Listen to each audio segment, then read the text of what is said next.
नमस्कार, स्वागत है आपका। मैं आपके साथ सतेश नैन मोर और आज हम खास बातचीत करेंगे। एक बहुत ही खास मेहमान हमारे साथ जुड़े हुए हैं, राज्य मंत्री राजेश नागर जी हैं। उनसे उनके महकमे को लेकर भी सवाल करेंगे और प्रदेश की जो इस वक्त राजनीति है, जो देश की राजनीति है, उन महत्वपूर्ण बिंदुओं पर भी हम आज बातचीत उनके साथ करेंगे। बहुत बहुत स्वागत सर आपका। धन्यवाद बहुत बहुत। आपके महकमे से शुरुआत करते हैं क्योंकि ईरान के साथ जो युद्ध चल रहा है इजरायल का और अमेरिका का, उसकी वजह से आपके डिपार्टमेंट के ऊपर सीधा सीधा असर है।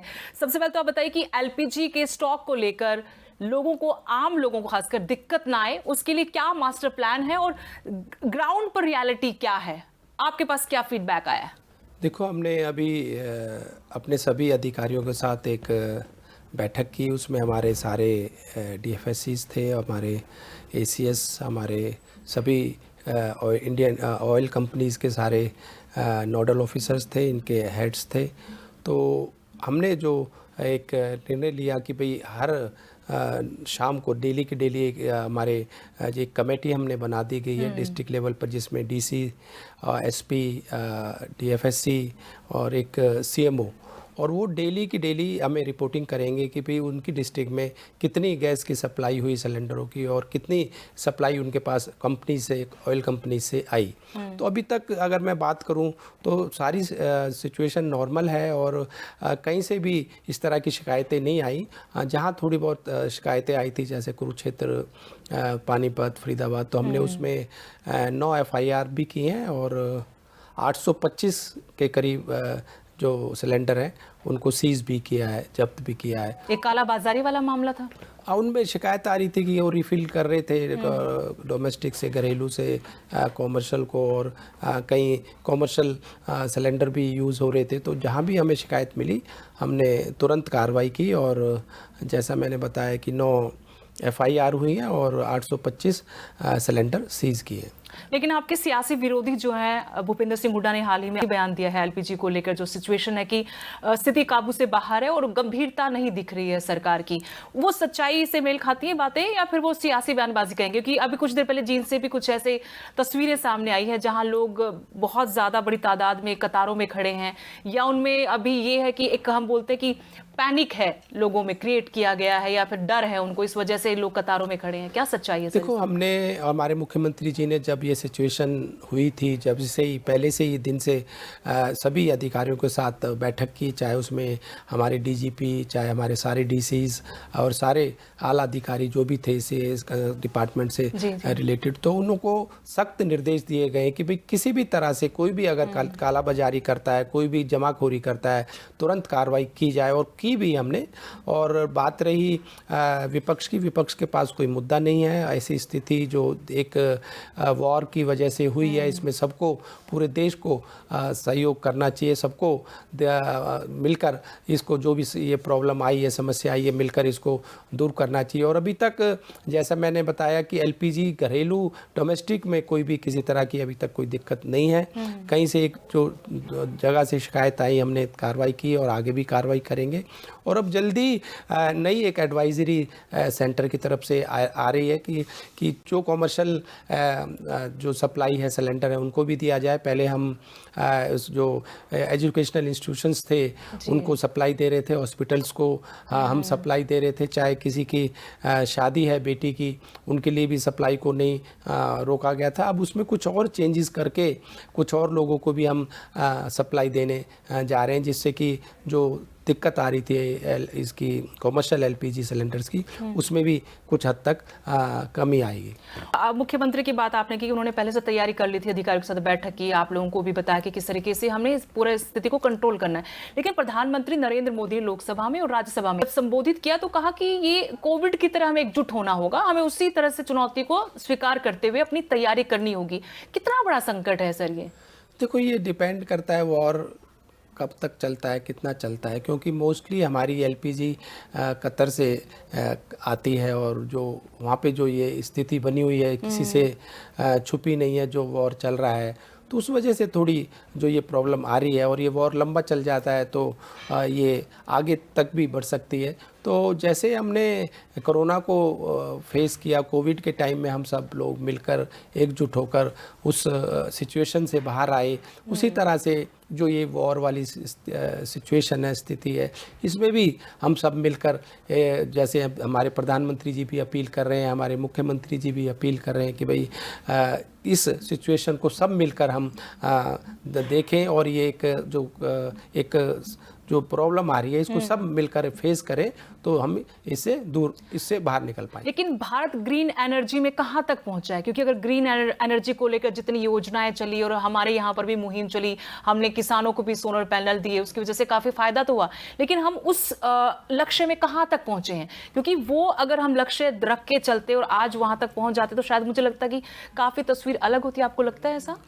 नहीं, या फिर देखो, और ज्यादा काम करने की जरूरत है? प्रधानमंत्री जी ने तो बहुत पहले से ही अपील किया है कि भाई हम सोलर को अपनाएं, चाहे हम जो इससे एक एनर्जी, ग्रीन एनर्जी वाली जो बात की, तो इसको बहुत से स्टेट्स में आप बात करें, हरियाणा के भी अगर हम बात करें, आज भी हमारे मुख्यमंत्री जी ने कहा कि भाई जो हम नए परमिशंस जिसको भी दे रहे हैं, इंडस्ट्रीज़ को दे रहे हैं या किसी भी वेयर हाउस को दें या नई जो भी परमिशंस या एनओसीज हम दे रहे हैं, तो उनको ये कहा जाए कि या मैंडेटरी किया जाए कि भाई उनको सोलर लगाने होंगे, जिससे जो ये प्रॉब्लम है जो बिजली वाली ये दूर भी हो और इस तरह से जो ये करके हम जो एक बिजली में कटौती हो, बिजली के रेट में भी कमी हो, तो उसकी वजह से हमारा पूरा देश, मतलब प्रधानमंत्री जी भी और हमारे मुख्यमंत्री जी भी यही चाहते हैं कि भाई सोलर को अपनाया जाए।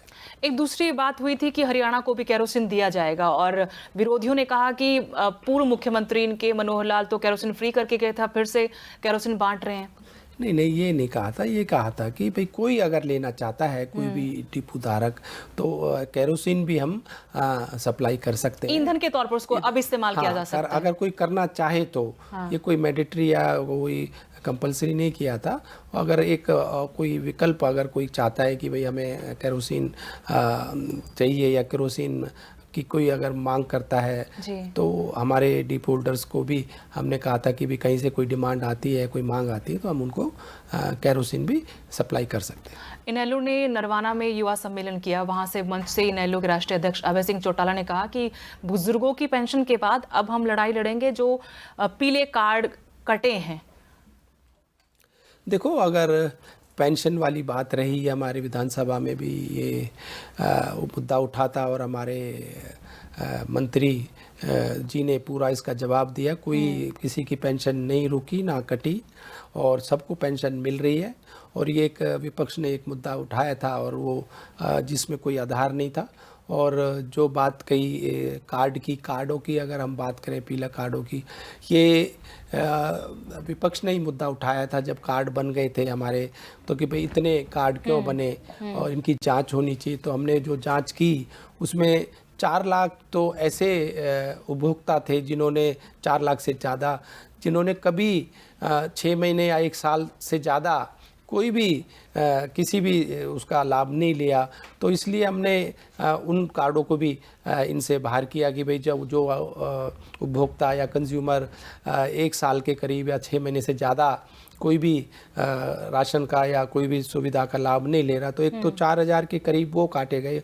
और जिनकी आय जैसे ज़्यादा हो गई 1,80,000 से और उनकी शिकायतें जो आ रही थी, उनके कंप्लेंट्स जो आ रही थी, तो उनको भी जांच की गई। तो जो जांच में हमें मिला कि भी ये पात्र नहीं है, तो ऐसे जो भी उपभोक्ता थे उनके नाम उनसे हटाए गए। कितने कार्ड ऐसे काटे गए, उनकी संख्या कितनी? क्योंकि विपक्ष अपने आधार पर वो आंकड़ा पेश करता है कि 15 लाख है, 14 लाख है। ये लोग पहले बोलते थे कि भाई जब चुनाव थे, जब ये कार्ड जो है बनाए गए, वही टाइमिंग को लेकर भी सवाल। मैं उसको आपको बताना चाहता हूँ कि अक्टूबर 24 में हमारी सरकार बनी थी और हमारी सरकार आई थी। मैं आपको बताना चाहता हूँ कि अक्टूबर 24 से और मार्च 25 तक भी 1 लाख के करीब कार्ड और बनाए गए। अगर हमारी मंशा ये होती या हमारा ये होता कि भाई ये इलेक्शन के लिए कार्ड बनाए जा रहे हैं, तो हमने उसके बाद भी 24 अक्टूबर से और मार्च 25 तक भी इनकी संख्या 80,000 से 1 लाख के करीब बढ़ी। फिर उसके बाद जैसे जैसे जो भी जांच हुई, जो भी विपक्ष ने मुद्दा उठाया कि भी इनकी जांच की जाए, तो जांच की, तो जो भी पात्र नहीं थे उनके नाम इनसे हटाए गए।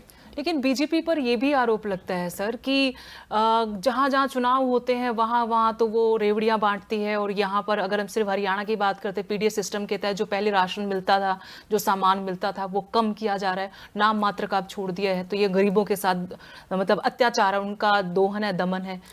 अंत्योदय की बात करती है बीजेपी। देखो, अंत्योदय का जो एक नारा हमारे प्रधानमंत्री जी ने हमें दिया है कि जो आखिरी पंक्ति में जो व्यक्ति खड़ा है उसको भी सारी सुविधाएं, सारे लाभ, सभी योजनाओं के लाभ मिले, तो वो उस पर हम चल रहे हैं। अब देखो 80 करोड़ के करीब लोगों को हमारे पूरे देश की अगर हम बात करें, हमारे प्रधानमंत्री राशन दे रहे हैं, और कोविड के टाइम से ये राशन दिया जा रहा है। और अगर आज बात करें हम जो सुविधाएं हमारे प्रदेश में हमारे सरकार दे रही थी, वो पहले से ही था कि भाई गेहूं, बाजरा, तेल, सरसों का तेल और चीनी, तो यही पहले हम दे रहे थे और यही अब हम दे रहे हैं। और हमारी कथनी और करनी में कोई फ़र्क नहीं है। हमारी सरकार केंद्र में भी हमारे प्रधानमंत्री जी के विजन की वजह से तीसरी बार आई। हमारे प्रदेश में भी अगर हम बात करें, हमारी सरकार तीसरी बार रिपीट हुई हमारे मुख्यमंत्री श्री नायब सैनी जी के नेतृत्व में। और ये हरियाणा का इतिहास में पहली बार हुआ कि हरियाणा जब से बना है कि तीसरी बार कोई भी सरकार रिपीट नहीं हुई। तो लोगों ने जो विश्वास हम पर दिखाया, जताया, हमारे मुख्यमंत्री जी का जो स्वभाव, एक सरल स्वभाव और एक सौम्य स्वभाव, जो रात को 2 बजे भी, 12 बजे भी, 1 बजे भी उनसे कोई मिल सकता है, जो पहले कभी होता नहीं था, तो वो विश्वास की वजह से ही हमारी सरकार प्रदेश में तीसरी बार चुनकर आई। और जनता ने जो विश्वास दिखाया, जो मैनिफेस्टो में हमारी घोषणाएं थी 60 से ज़्यादा पूरी कर दी गई हैं, और जो रह गई हैं उन पे भी जल्दी उन पे काम चल रहा है, और जल्दी भी उनको भी पूरा कर किया जाएगा। आप भी दिन रात अपने महकमे के लगे रहते हैं, अभी तक ऐसा क्या है जो आपको लगता है कि मैंने ये बहुत अच्छा काम कर लिया, या फिर कोई ऐसा विजन है अभी करना बाकी है डिपार्टमेंट के लिए? देखो, हमारी जो, अगर अब मैं डिपार्टमेंट की बात करूं, हमारे पहले जो हमारा महीने का राशन आया करता था उसकी कोई एक डेट फिक्स नहीं थी कि पहले वो महीने के आखिर तक भी आता था, 28-30 डेट जो महीने की होती थी। अब हमने इसको आते ही फिक्स कर दिया है कि भी हर महीने की 10 तारीख से पहले हमारा जो भी राशन है हमारे राशन डिपोज पे, राशन की दुकानों पे पहुँचे, और वो पहुँच रहा है। और जिससे कि जो हमारे लोगों को पहले कई बार होता था कि भाई कोई डेट फिक्स ना होने की वजह से उनको 2-2 बार, 3-3 बार भी जाना पड़ता था। अब हमने ये भी निश्चित किया है कि भाई जो भी राशन है एक साथ दिया जाए। पहले कई बार ऐसे होता था कि भाई तेल अलग समय पे मिल रहा है, अनाज अलग समय पे मिल रहा है, चीनी अलग समय पे, तो हमने ये इसको सुनिश्चित किया है कि भाई सब तीनों चीज़ें एक साथ मिले, और जो उपभोक्ता है, कंज्यूमर है, उनको बार बार ना आना पड़े अपना काम छोड़कर या कोई काम का हर्जा करके। और नई पॉश मशीन जो हमारी बहुत पुरानी हो गई थी, 2018-19 से जो चल रही थी, अब हमने नई पॉश मशीनों का भी ऑर्डर दे दिया, और जल्दी नई पॉश मशीन्स हमारे डिपो होल्डर्स को मिलेगी जो 5G से कनेक्ट हैं और डिजिटल लेटेस्ट हैं, जो जिसमें थंब का भी आपका उसमें प्रोविज़न दिया है कि भाई आपका थंब से भी, आई से भी, आपका आई का भी कॉन्टैक्ट का भी उसमें प्रोविज़न दिया है। और जो पहले पुरानी मशीनों में थोड़ा समय लग जाता था क्योंकि वो अपडेटेड नहीं थी, पुरानी हो गई थी, अब लेटेस्ट उससे हमने इसको उसकी स्पीड जो 5G है, तो उनमें स्पीड में भी और समय जो कम लगेगा, उसकी वजह से भी उपभोक्ताओं को, हमारे कंज्यूमरों को कम समय लगेगा, और ट्रांसपेरेंसी भी और बढ़ेगी। जो पहले कई बार अंगूठा लगा के, जो एक बार में अंगूठा लगाते थे तो उसमें तीनों जो भी राशन दिए जाते थे वो हो जाता था, अब उसमें स्लिप भी उसकी साथ साथ लगेगी, उसकी फ़ोटो भी उसमें आएगी। तो इस तरह से कई चीज़ें हमने नई उसमें चेंज की है, और नए अभी 4000 डिपो हमें नए देने जा रहे हैं जल्दी। अभी जो हमारे और लोग जो रह गए हैं उसमें हमने रिजर्वेशन भी किया है महिलाओं के लिए 33%। एक बहुत बड़ा मुद्दा बन गया है राज्यसभा चुनाव। रिजल्ट भले आ चुका हो, लेकिन जो खलबली है वो अभी थमी नहीं है और बीजेपी के ऊपर आरोप लगे कि खेला किया गया। अब उनकी पार्टी के ही लोग भी सवाल उठा रहे अपने पार्टी नेतृत्व पर, कांग्रेस के, और आईएनएलडी ने भी आरोप लगा कि खेला असली जो किया, अभय सिंह चौटाला ने कहा कि जो असली खेला किया वो भूपेंद्र सिंह हुड्डा ने किया। आखिर में हुआ क्या है? क्या पूरी वो, आप तो क्योंकि वहीं थे, वोट डाला आपने, उन्होंने तो ये तक आरोप लगा कि पूरी की पूरी सरकार विधानसभा में बैठी हुई थी। करणवीर बौद्ध ने मेरे साथ इंटरव्यू में कहा कि पूरी सरकार वहां बैठी थी। देखो, अगर राज्यसभा का चुनाव है तो जो भी वोट डालेगा तो सरकार के वोट हैं, वोट डालने के लिए सरकार जाएगी नहीं। विधायकों के वोट उसमें पोल होने थे, कास्ट होने थे, तो सारे विधायक वहाँ पर होना जरूरी है कि नहीं है? तो सरकार तो बैठेगी। अगर हमने वोट डाला है अपने अपने कैंडिडेट को, तो उसके लिए हम वोट डालने भी जाएंगे। काउंटिंग के लिए भी जो हमारे जो लोग हैं, जो हमारे विधायक हैं, काउंटिंग तक अपना इंतज़ार करता भी है अपना विधायक। और रही बात इनकी, तो ये तो ओपन हो चुका है कि इनके अंदर ही, इनके नेता के ऊपर भी इनको विश्वास नहीं रहा, अपने पार्टी में ही इनको विश्वास नहीं रहा। इन्होंने जो वोट डाली, आप जैसे 5 वोट तो दिखाकर वोट डाली गई हैं।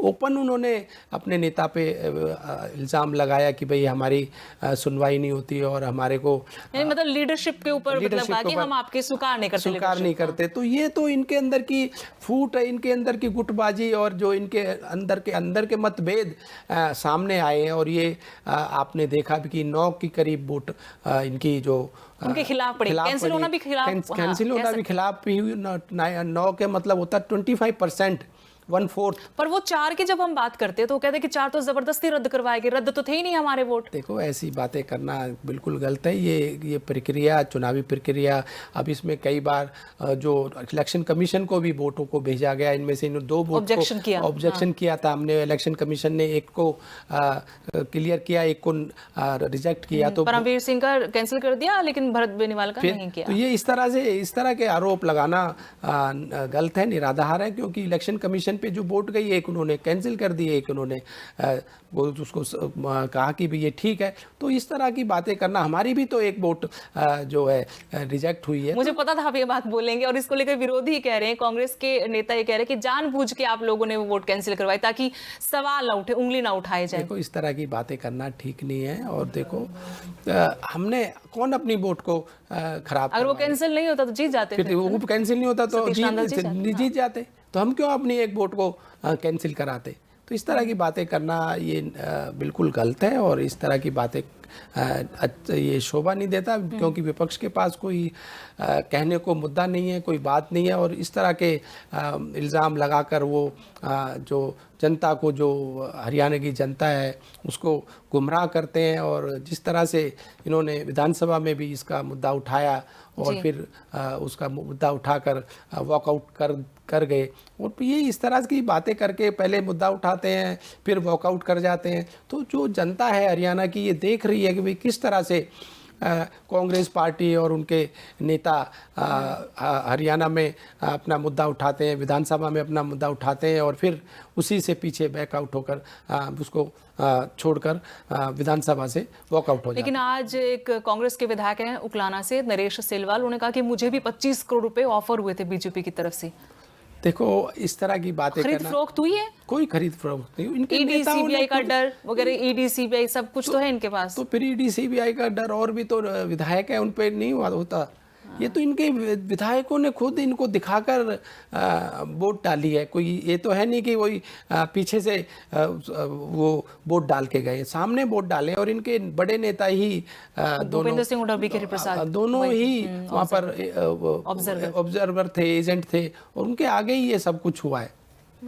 और आईएनएलडी के फैसले को आप कैसे देखते हैं, जो 2 विधायक थे वोट देने नहीं आए? देखो, आईएनएलडी को ने ही पहले स्पोर्ट्स से इनको कैंडिडेट को बोला था कि हम समर्थन देंगे, हम इनके साथ हैं, और लास्ट मोमेंट पे इन्होंने जो ये किया, ये ठीक नहीं था। लेकिन वो इस दावे को डिनाई करते हैं। नहीं, उन्होंने ही पहले तो आज़ाद की तरफ से ही ये कैंडिडेट आए थे, नादल जी, और इन्होंने समर्थन भी किया था पहले, और बाद में फिर इनका पता नहीं क्या रहा, क्यों लास्ट मोमेंट पर ये 3 बजे तक भी, पहले 12 बजे इन्होंने प्रेस कॉन्फ्रेंस का बोला, फिर 3 बजे प्रेस कॉन्फ्रेंस का बोला जिस दिन वोटिंग हो रही थी, और लास्ट मोमेंट पे इन्होंने कहा कि भाई हम एब्सेंट रहेंगे और वो एब्सेंट रहे। आप लोगों की तरफ से कोशिश हुई थी लास्ट वक्त में भी कि आप आइए वोट कीजिए?